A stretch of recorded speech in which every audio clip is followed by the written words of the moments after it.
Hello, dear friends and students. Welcome back to my channel, EnglishEduClaz. I am Professor Venkataramo BR, Associate Professor of English at Government First Grade College, Chikbalapura. In today's lesson, we are going to learn one of the most important texts prescribed for the third semester BCom program of Bengaluru North University under the SCP syllabus scheme.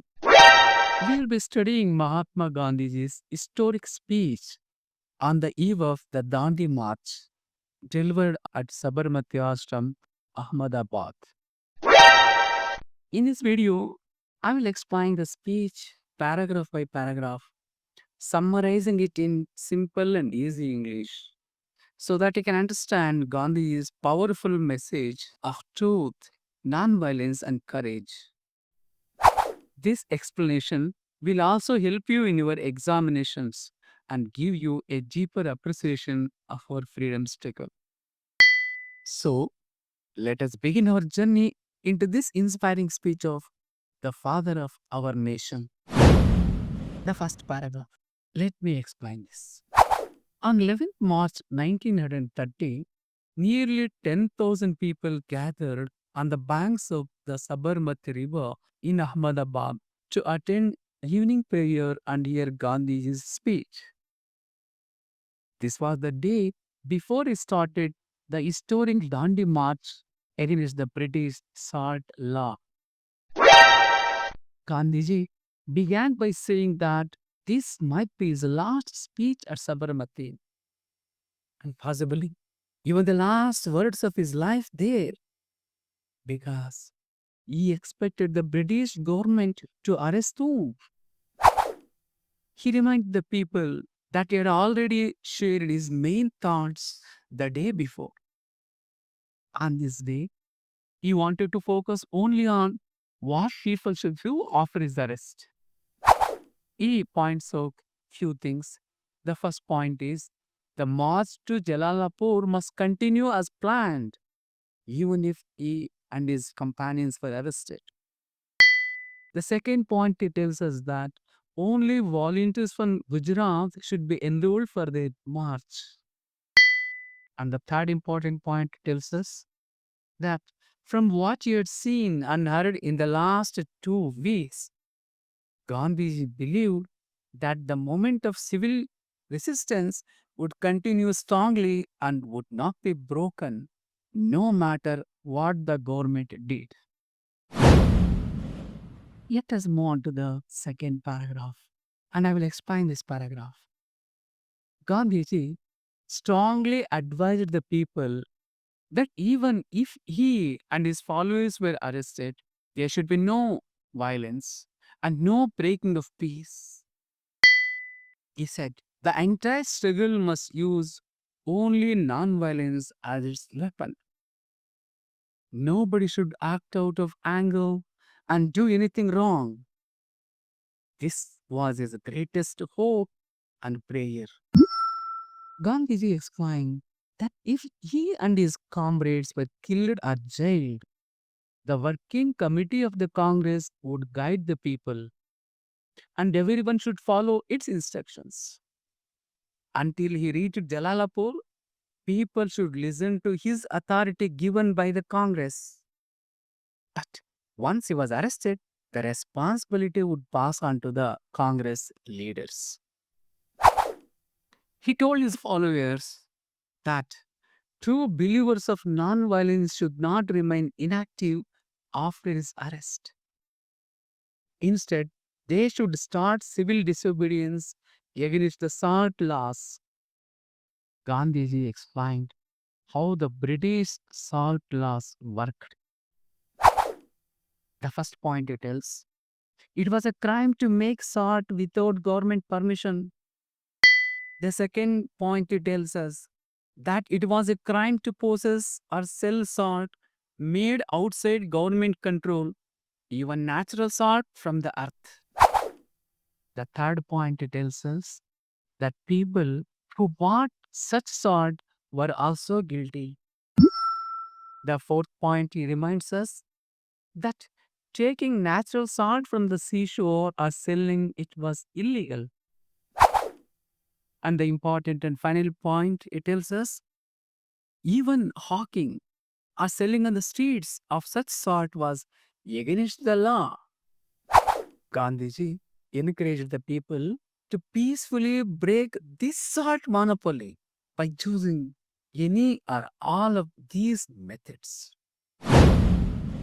Let us move on to the third paragraph.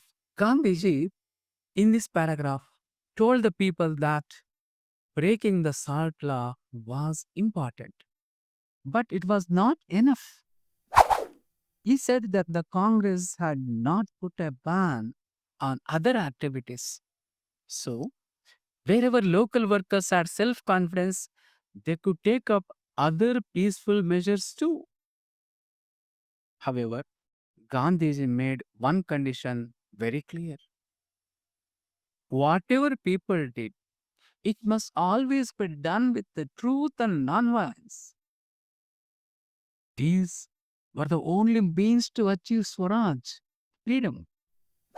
He gave further instructions.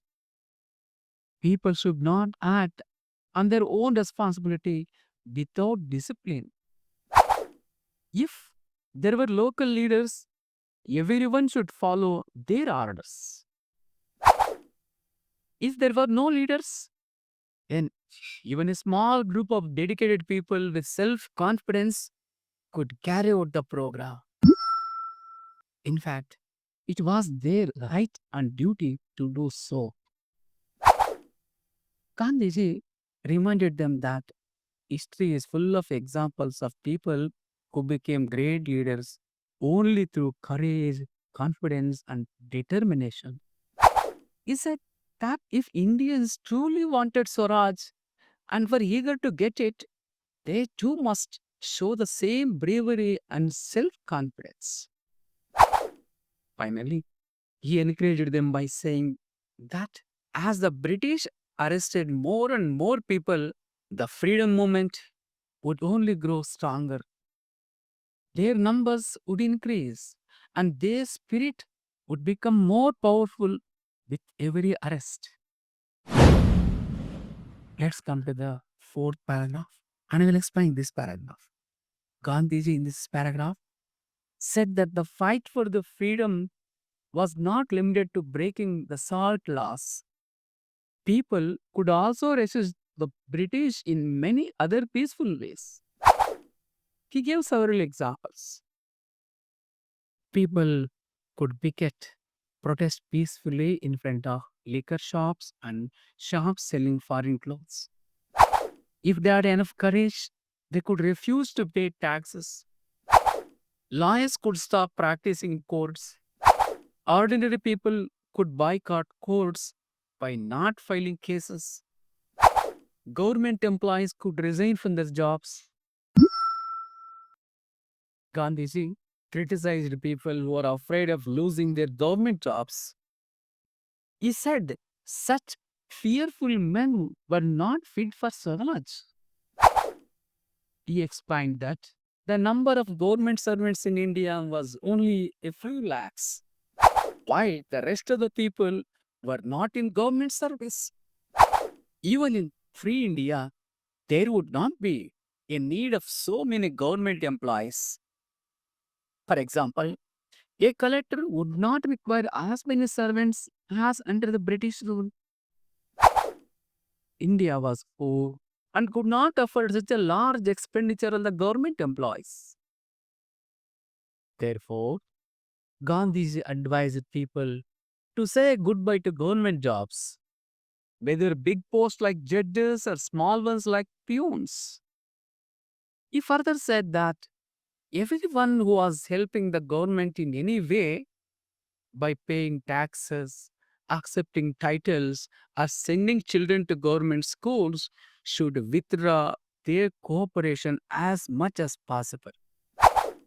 Finally, he encouraged that women too must join the struggle, standing equally with men in the fight for independence. Let us move on to the fifth paragraph of the speech. Gandhiji said that his message could be taken as his last breath.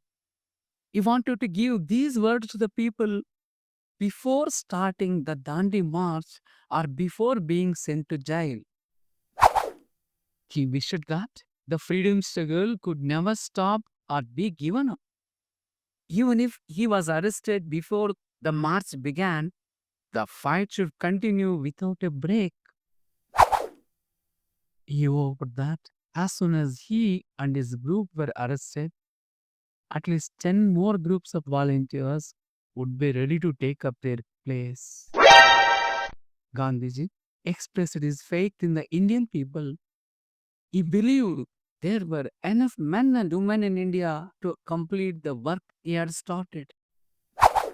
He also had great confidence that their cause, the demand for freedom, was just and righteous, and their methods, truth and nonviolence, were pure and clean. He reminded the people that wherever there is truth, nonviolence, and purity of means, there God Himself is present, giving His blessings. In such a case, defeat is impossible. Gandhiji explained that a true Satyagrahi, a follower of truth and nonviolence, is always victorious, whether he is free or in jail. The only time a Satyagrahi can be defeated is when he abandons truth and nonviolence and ignores the voice of his conscience, the inner voice. He ended his speech by blessing everyone and praying that God would remove all obstacles from the path of India's freedom struggle. That was to begin the next morning. So, students, we have now gone through the entire speech of Mahatma Gandhi on the eve of the Dandi March. We understood how Gandhiji prepared the people for his possible arrest, how he guided them to continue the struggle through non-violent civil disobedience, and how he inspired them with faith, courage, and unity. Remember, Gandhi's message is not just for those times, but also for us today, teaching us the value of truth, discipline, and self-confidence in every walk of life. I hope this detailed explanation has helped you understand the text clearly. Do revise these points carefully as they are very important for your Bengaluru North University semester exams. Thank you for watching this video.